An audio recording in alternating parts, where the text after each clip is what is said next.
Welcome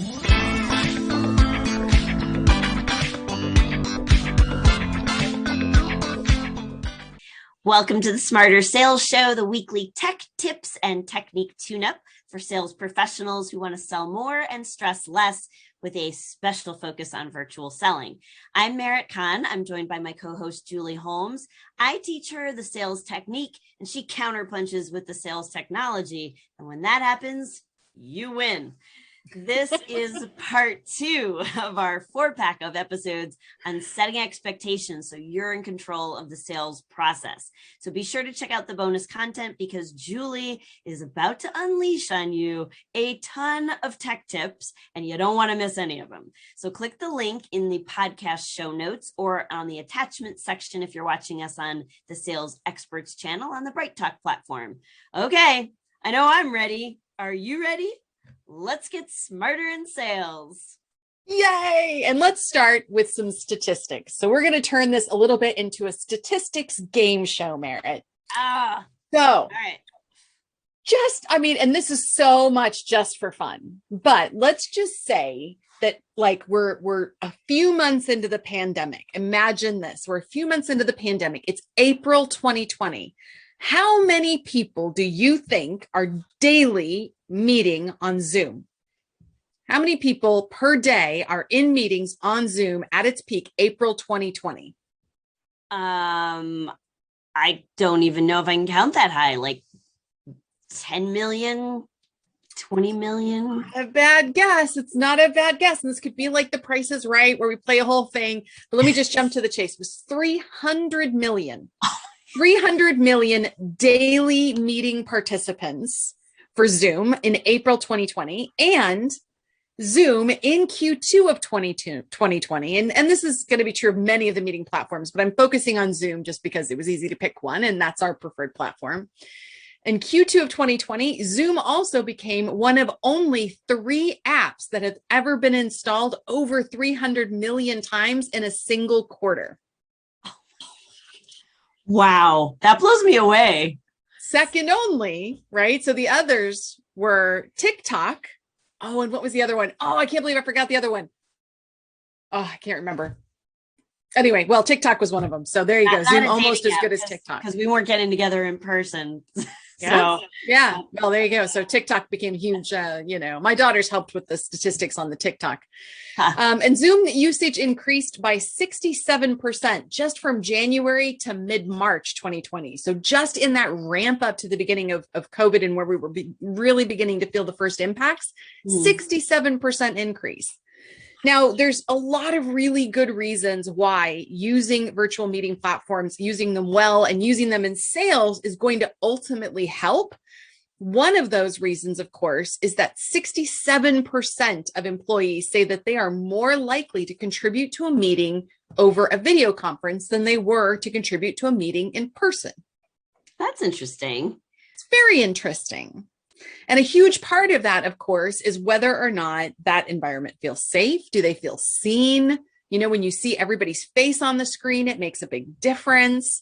It also takes some of the pressure off of, kind of leaning forward and stepping up. And, it's just a different environment.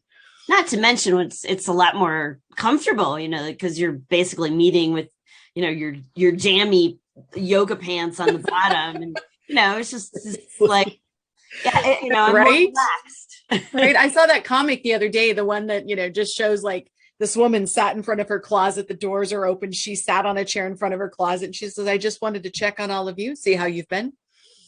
It's just shoes and dresses. And I've actually went and bought shoes last week that have no heel because I just don't know that I'm ever going to go back to wearing those. So here's a couple other good statistics. 87% of team members, this is an important one for sales. 87% of team members say that video calling has helped to speed up their decision-making process. Ooh. Now, think about this one for a second. Back in the day when we were all in person, for us to have an in-person meeting, we would typically go, we'll wait because so-and-so's coming into the office next week. or so-and-so's traveling, so we're going to wait for them to get back so that we can have this meeting and make our decisions about what we're going to purchase and how we're going to move forward with that. But now there's just an expectation that all you need is an open hour on the calendar and everybody can get together on that open hour. Yeah, that's so fast. So interesting. Yeah. I've learned from you in previous episodes how important that face-to-face connection is. I feel, I'm getting to know you better, just seeing your face, even if we're not in the same room. So it makes sense to me that salespeople would say that video meetings are speeding up their sales process, because like if you used to have a multi-meeting sales process where you had to get in front of them every single time, like face to face. Now you can cut back some of that. That can happen in a shorter period of time. You're not worried about travel schedules and things. So that's really fascinating. I didn't know that statistic. Yeah, well, and it's about expectations, right? I mean, this is all about expectations. So people are expecting entire sales cycles to happen now without seeing you in person. Yeah. People are going to buy without ever having met you. And that makes a big difference. Now, there are some people that have suggested recently that, this is, it's going to be a little bit different going forward, but ultimately we're still going to end up going back, to doing some in-person selling and all of that. And I want to just point out a couple final statistics, which is around the fact that this move to virtual and remote, it was happening anyway. Absolutely, the pandemic increased the speed of that. And in many cases, and we've had this conversation before on previous episodes, in many cases, this pandemic is what actually pried many companies out of old, stale business processes and forced them to rethink their business processes. Mm-hmm. Like, the number of companies that I have spoken to recently who were like, in the past would have said, there's no way we can go paperless. There's just no way in our industry, in our company, we could never go paperless. And within a month, they were like, we can go paperless. Mm-hmm. Right. Or we could never be remote. The things that we do, the way our team sells, it could never be remote. They're remote. They went remote. Yeah. And they've learned a lot of things. So if we look historically, even without what we've experienced around the pandemic, from 2010 to 2020, there was over a 400% increase in the number of employees who worked from home at least once a week. Wow. 400%. 55% of companies are, statistically are allowing for remote work. Like, we're already allowing for remote. Of course, we saw much more than that during COVID. But what I'm getting at is that over half the companies that you were probably doing business with already supported some form of work from home. Mm-hmm. And the same thing, the expectations of how people were going to be working remotely has always been in the cards. The expectation was that remote work would increase by 77% between 2019 and 2022. And so imagine all these people that pushed over the edge, and this pandemic encouraged and expedited that transition and change of experience and of expectations. People say, well, we'll go back to the way it was. We know we're not going to go back to the way it was. But listen, even the way it was headed this way. Yeah. We just got there a little bit faster. So yeah, that's so true. And when you think about, the expectation that we have of meeting somebody in their office, like if they're not in their office, then there is, that eliminates that right there. So another reason why we're definitely never going back. And I think, as people have gotten really used to video meetings, what we haven't always done is setting that expectation for how to interact on a video meeting. It's like, what this is brand new territory for all of us all at the same time. And that's why I think in the very beginning of the pandemic, we were seeing a lot of, online training, but nobody had really done it well to that point. And so we're all learning it for the first time, but, not really learning from people that had a lot of experience with it. Yeah. Happily, you are one of the people that did have experience with it. You knew how to do it right. While the rest of the world was catching up. So I'm excited to hear what else you have to share. Yeah, I think it's, of course, there's all the kind of basic and standard stuff that we've talked about in the past about how to use Zoom and how to use any virtual meeting platform. Of course, I'm kind of focusing a little bit on Zoom as just the example, but I promise everything I'm talking about is relevant across the board. So I thought when it comes to expectations and this virtual platform, this kind of virtual selling experience, it would make sense to kind of break things down in a couple different distinct ways. The first way is to talk about how you can set yourself and your attendees up for a really successful meeting by creating some expectations around that. The second one is about using it wisely. So once you're in that meeting platform, what are, the way that you behave and the way that you interact is going to set an expectation for how they're going to interact with you going forward. So be good at it. Be really, really good at it because you are setting the tone for your future relationship. And then the third area I thought was worth talking about was just talking a little bit about being prepared for when things could go wrong, because you're demonstrating at that moment in time what you're like in a crisis and how prepared you are. And one of the things we talk about in sales, of course, is that a huge important part of being a good relationship builder and good in sales is building trust. Yes, rapport is important, but you can like somebody without trusting them. So, we've all known that person, right? We've all known that person that we'd love to hang out with. They are a proper laugh, but that does not mean that I'm going to trust them with $1 million deal. No. Or even my house plants, right? I'm just not going to do that. So, make sure that you're thinking about whether the behaviors that you're engaging in are generating and engendering trust or whether you're just getting by. So it's more than just rapport. When we talk about expectation setting, a big part of that is building trust. So let's start with setting yourself and your attendees up for success. All right, the first, and this is just a bunch of tips. So I know we've gotten a lot of feedback. People really like these short, sharp tips. They really want oh yeah, I should totally do that. They want to check it off their list. So I've put some of these in there. The first one is, before you even start looking at being in a meeting, I want you to think about your meeting schedule. One of the things that we have not done well, many of us, is that we have booked our meetings back to back. So, we're like, yep, I have one meeting ending and another meeting starting exactly at the same time. Now, in reality, I want you to imagine that you have meetings across campus, that you work for a big organization and you have to walk from one meeting room to the next.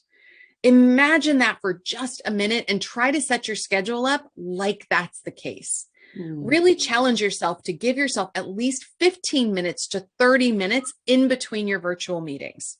Now, there's a couple good reasons for this. One, clearly you need a break, right? Everybody needs an opportunity to be able to go to the bathroom, right? For a start, right? I mean, I'm not the only person who has gotten on a meeting with other people, thankfully, most of them internal or kind of friendly conversations, to go, listen, before we get going, can we just have a quick bio break? Because I have been on calls all day. So give yourself that passing time. Not only does it give you that break that you need, but it also gives you a chance to make your notes from the call before, to send that quick follow-up email with a summation of what's been going on, to use those AI tools that we've talked about in the past, to be able to say, here's the quick notes from our meeting and here are the action items. Otherwise, you end up getting to the end of your day and you've got all of this backlog of work to do that you haven't even been able to remember because you just kind of rush through everything. That's so important. I think it gives your head a chance. You're just finishing up this one thing, and then you're using part of that time to just kind of mentally prepare yourself for the next one. I think the thing that I notice is, if you imagine that if you have a 60-minute meeting, then you've got a 60-minute conversation. You're going to fill the whole thing. If you set it up as a 45-minute meeting, absolutely, you got to be done in 45 minutes. So you're going to, shortcut some of the fluff, get to the point, and be more deliberate, intentional with your language. And you can be done in 45 minutes. What do they say? The problem takes fills the time that you have. Absolutely.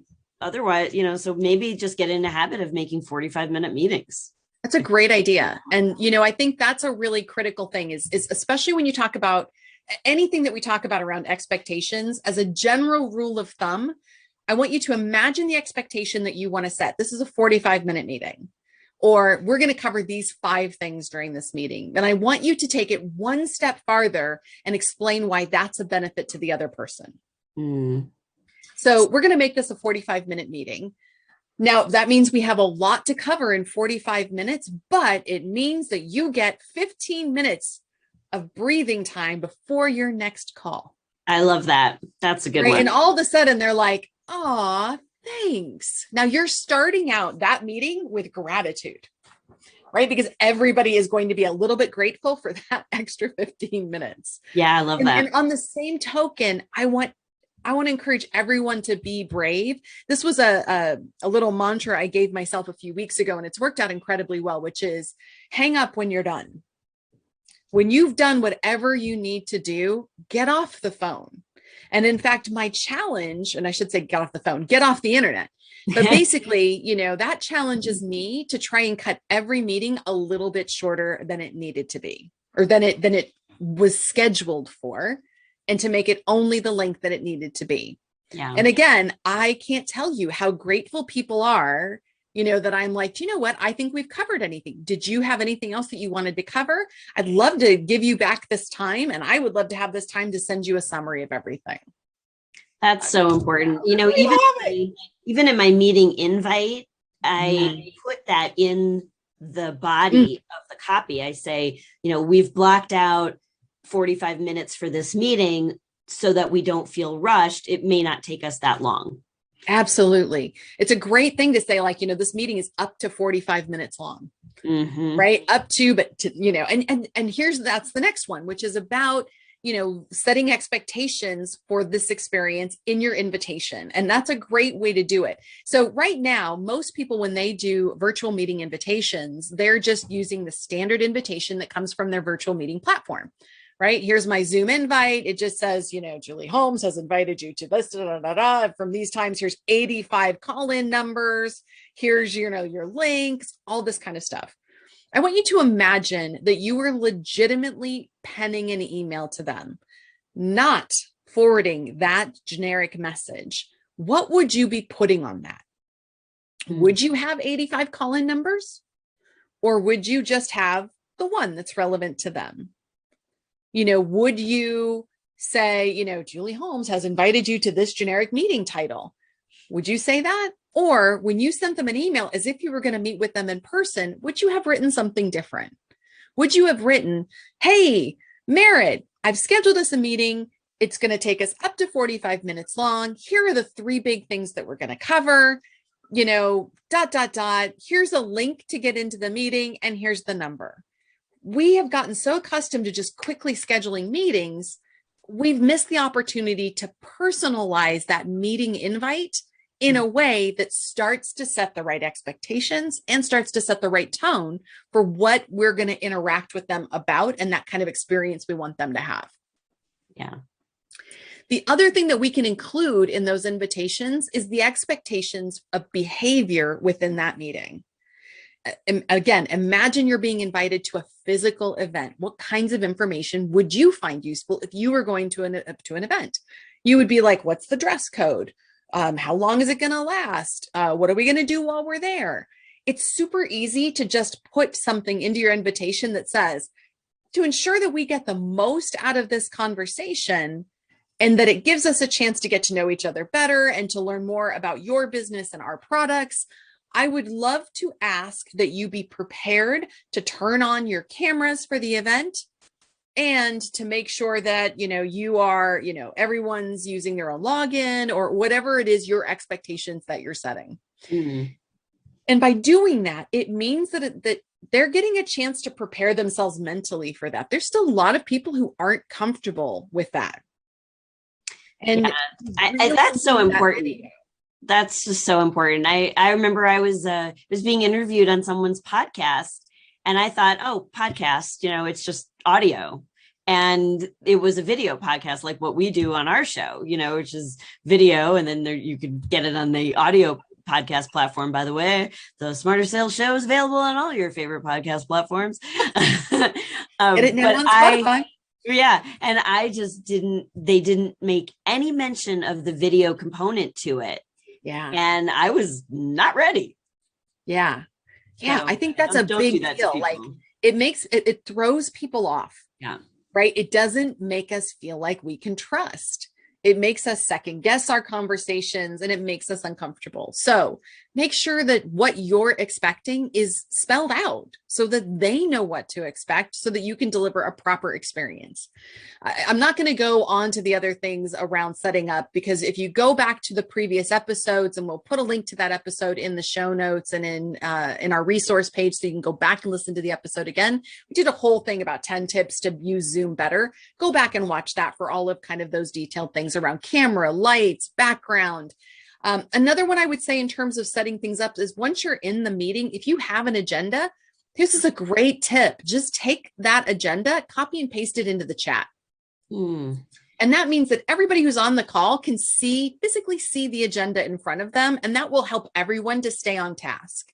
It also makes it easier for you to go back and go, listen, when we started, these were the 5 things we're going to cover. We still have 2 more left. Or I think we've gotten to this time in the meeting where it's ready for us to talk about this. And Merritt, I know you're going to talk about that coming up.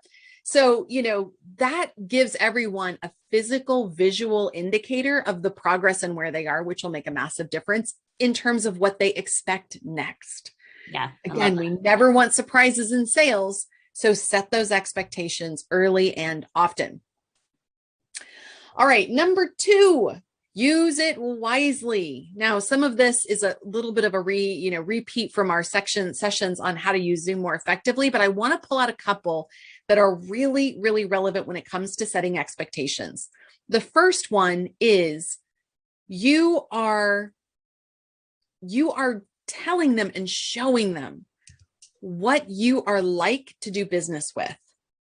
So if you are just going to talk like this and you're going to be very bland, if you're going to just fumble around, if you're not going to look at the camera, if you're going to get distracted by your phone, whatever it is that's happening, you're setting an expectation with them about what you're like to do business with. You're not going to be somebody that they want to hop on a call with. They're not going to be expecting you to be super engaged with them, whether they think it intentionally or not. Subconsciously, they're looking at that going, this is not an incredibly engaged or engaging person. My expectations are not very high. Well, I think people are still expecting to have that in-person kind of conversation. They're just doing it in a virtual format. So if you're talking at them the whole time, they're not getting a chance to really, engage with you. Like, I think that's one of the big misunderstandings with virtual meetings versus in person. It's like, we haven't readjusted our own expectations of what a virtual meeting looks and feels like. And I don't think we should. To be fair, I think those virtual meetings should feel and look just as much like they would if you were meeting in person. The challenge is that a lot of people get on camera and they shut down. Yeah. Because they don't have the energy that they would normally expect if they were in a room with other people and presenting. I mean, we're professional speakers. You and I have delivered hundreds of keynotes to thousands of people. And you and I both know that when you're on stage, that energy that you get back from the audience is substantial.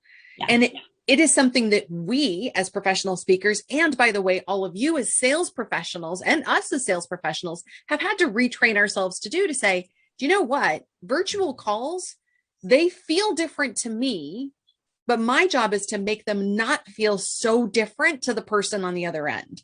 So good. Make it interactive. And here's the great question you can ask yourself. What types of interactivity would you use if you were meeting with this person in real life? If this was an in-person meeting, what kinds of interactive strategies would you be using? I remember working with some insurance brokers, and it was great. They described the process of, the reason why we're struggling is because back before COVID, when we weren't selling virtually, We used to sit down with the numbers in front of them with our big yellow legal pad. We used to sit down and we would write things out and we would circle things and then we would point to them and we would walk them through it all. And I said, there's nothing stopping you from doing that in a virtual world. And in fact, it's more important that you do it in a virtual world. Right. Because they need that interaction. So imagine using things like annotations, sharing your screen. It's actually brilliant. If you are doing contract reviews with a client and a prospect, make sure that you're pulling that contract up on the screen, highlight, underline, circle. It draws their eye, it keeps them engaged, but it's also giving them the expectation that you're not just trotting out the same old thing for everybody. You're giving them this experience and expectation that they have your undivided attention and that you are interacting one-to-one with them. Yeah. So something to think about there. Okay, when it comes to using it wisely, here's the next one I'll offer, which is use the tools that will help you really, really kick ass on virtual selling. And one of those tools, is down to recording, right? This platform gives you a new capability to record and to truly expect improvements in yourself and to listen more closely to what your prospects are saying than you ever had the capability to do in person. Mm-hmm. I can tell you right now that there's not a prospect that I've worked with in the past that I would have felt comfortable in a real world scenario saying, I'm just going to put my micro cassette recorder, I'm just going to turn that on and just set that here on the desk as if we're doing a deposition. Right. However, we are now in a world where recording meetings is de rigueur. It's pretty much standard practice. Always a good idea to let them know that you're recording. Make sure that you describe how it's to their benefit. Oh, I'm gonna hit record on this because I want to be able to give you my undivided attention, and I am a copious note taker. This is going to help me keep focused on you, and I can go back and I won't have to ask you so many questions repeatedly. I love that. Yeah, benefit. That's great. And then use some cool tools. I put a couple links into our resources section that I really like. One of them is called Jiminy. I'm actually using that with the sales team right now. It's a super cool tool. Records your Zoom meetings, and then it gives you analysis on them. So it will come out and say, here's where they were talking about pricing, and here was conversations that came up about expectations, and here were conversations about delivery, and here's how much time you spent talking versus the prospect used talking. And these analytics can really help you to be a better salesperson, but they can also help you deliver incredible minutes and review information back to your prospect so that you're telling them, look, I am on top of technology. We are going to use the very best tools at our disposal to give you the most amazing experience doing business with us. Love that. So are you doing that? Oh, there's the challenge. That's such a differentiator. We did that whole 4-pack of episodes on sales differentiation. You unleashed a bunch of tools and cool tech on us in that series.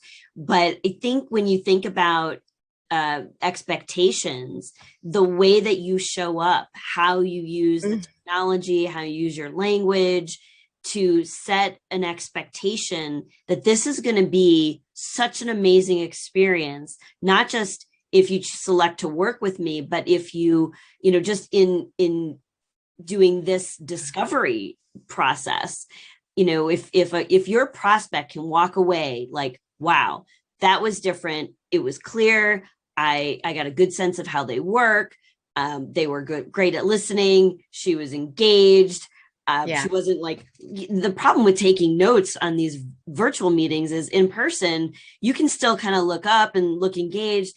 In virtual, as soon as your eyeballs leave that camera, then you've got like, you see it on it, like it goes the head bob going on, blurry, down, up. Right. Yeah. And it gets blurry. Eyeball push-ups, we call those. Distracting in ways that it isn't. So I love that idea, record the calls, transcribe it, make it a benefit to them.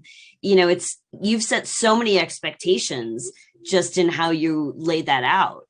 Yeah. I think there's a big difference.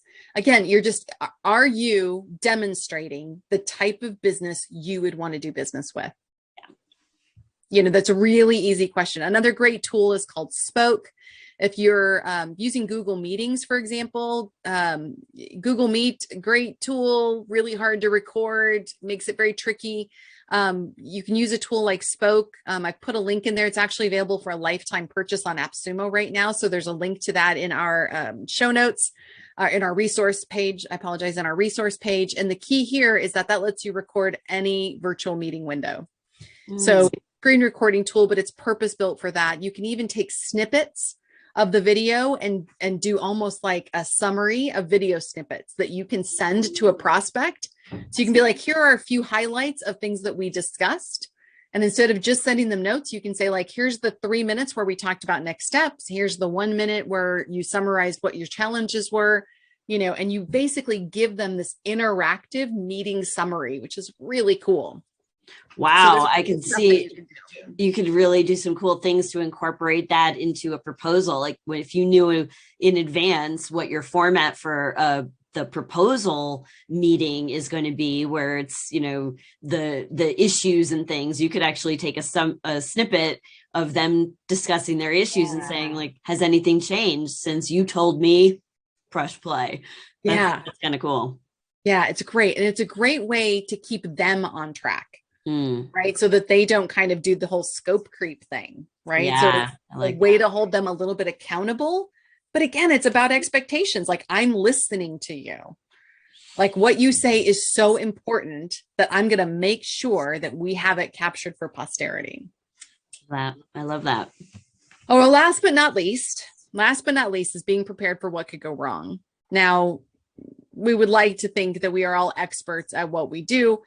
Let's be realistic. Things still go wrong despite our best efforts. Even setting up for this call today, we were all ready. I was clicking on something. I accidentally closed out this window for, our presentation. And I was like, for real?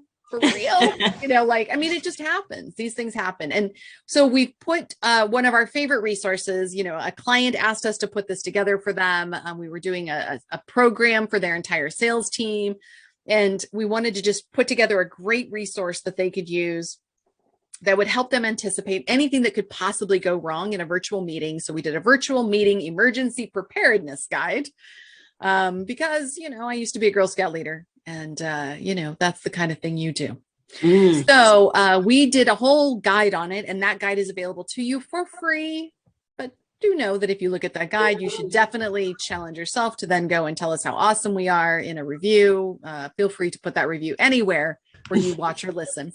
But here's a couple highlights that I just want to pull out as good reminders for you. The first one is to plan for those equipment outages. Wherever possible, just make sure that you have backup equipment and a backup plan in case anything goes wrong. If your internet goes down, what's your backup plan? There's new internet plans out there where you can actually get, it actually has a built-in rollover system. So it'll go to 4G if your internet provider goes down. So, there's all kinds of things that you can do. It might be tethering off your phone. It might be having a backup microphone or backup headset nearby and knowing exactly what steps you would need to go through in order to get it working right off the bat.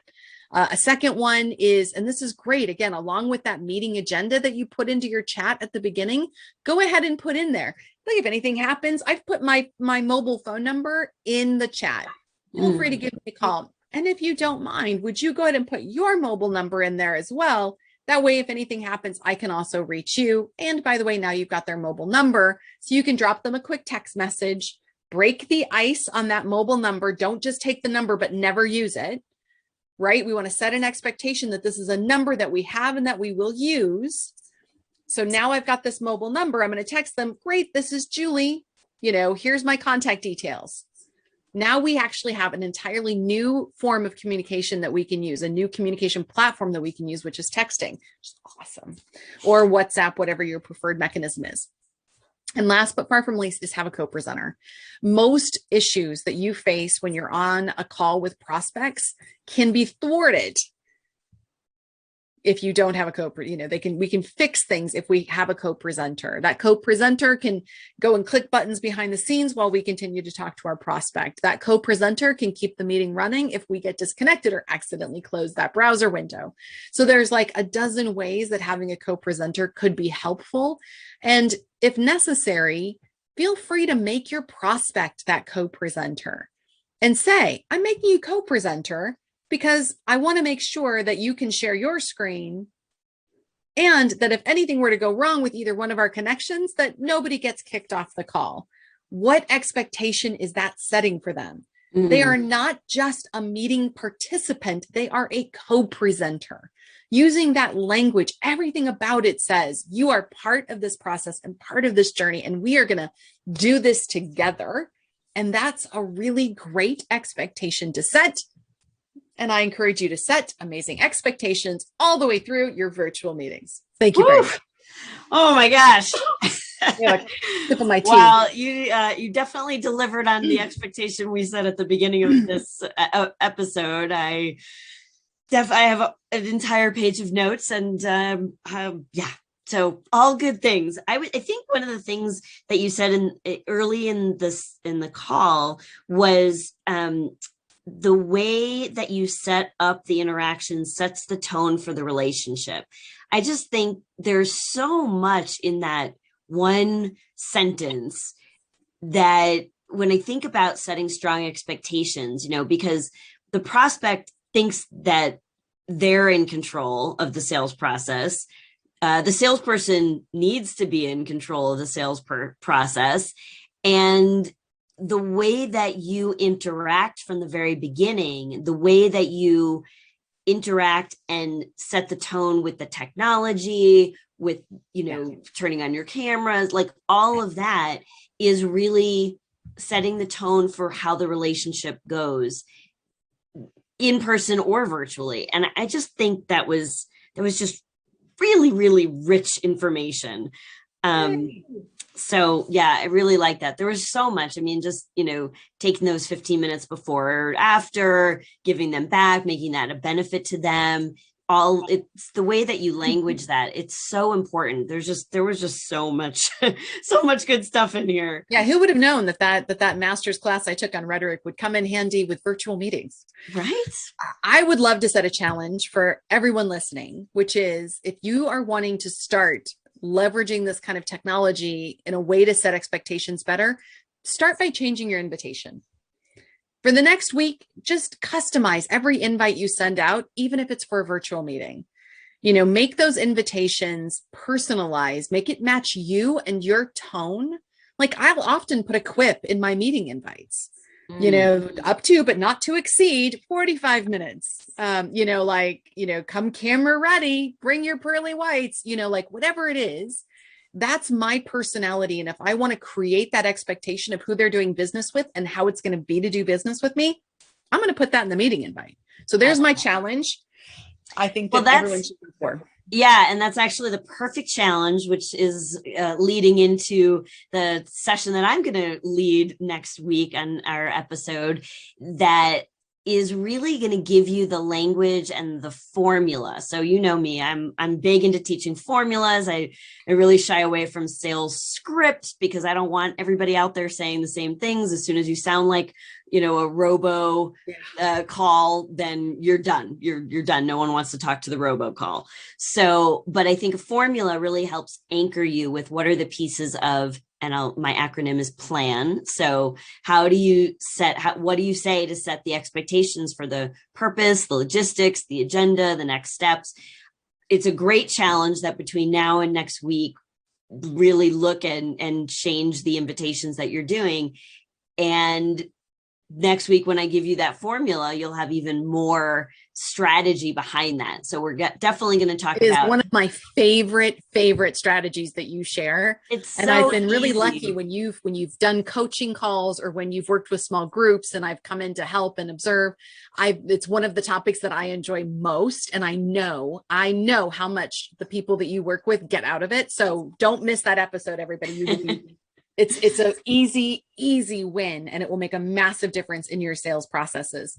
So while we're at it, and while you're taking advice from me willingly or not, I will offer this. Please drop us a note and let us know what you think about the Smarter Sales Show. We love hearing from you.